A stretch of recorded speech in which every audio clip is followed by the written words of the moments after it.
നമസ്കാരം. കണ്ണൂർ തളിപ്പറമ്പിൽ മകളെ പീഡിപ്പിച്ച് ഗർഭിണിയാക്കിയ കേസിൽ പിതാവിന് മരണം വരെ തടവും 15 ലക്ഷം രൂപ പിഴയും ശിക്ഷ വിധിച്ചു. പതിമൂന്നുകാരിയായ 13കാരിയെ 2019 മുതൽ ഈ ക്രൂരനായ പിതാവ് പീഡിപ്പിച്ച് ഗർഭിണിയായ കേസിലാണ് തളിപ്പറമ്പ് പോക്സോ കോടതി ജഡ്ജി ആർ രാജേഷ് വിധി പറഞ്ഞത്. പിഴത്തുക 15 ലക്ഷമായ പിഴത്തുക മകൾക്ക് നൽകുകയും ചെയ്യണം. വിദേശത്ത് ജോലി ചെയ്യുന്ന പിതാവ് കൊറോണ കാലത്ത് നാട്ടിലെത്തിയപ്പോഴാണ് കേസിന് ആസ്പദമായ സംഭവം നടന്നത്.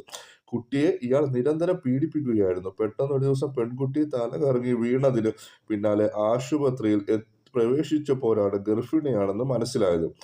ആദ്യഘട്ടത്തിൽ ബന്ധുവായ 15കാരന്റെ പേരാണ് കുട്ടി പോലീസിനോട് പറഞ്ഞതെങ്കിൽ മൊഴിയിൽ പൊരുത്തക്കേട് തോന്നിയതിനെ തുടർന്ന് വനിതാ പോലീസും കൗൺസിലർമാരും ചേർന്ന് സംസാരിച്ചപ്പോഴാണ് പിതാവാണ് പീഡിപ്പിച്ചതെന്ന് പെൺകുട്ടി പറഞ്ഞത്.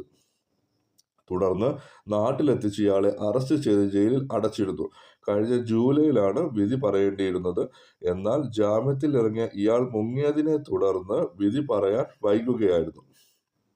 കഴിഞ്ഞ ദിവസം പ്രതി നാട്ടിലെത്തിയിട്ടുണ്ടെന്ന രഹസ്യ വിവരം ലഭിച്ചതിനെ തുടർന്നാണ് തളിപ്പറമ്പ് പോലീസ് ഇയാളെ അറസ്റ്റ് ചെയ്ത് കോടതിയിൽ ഹാജരാക്കിയിരിക്കുന്നത്.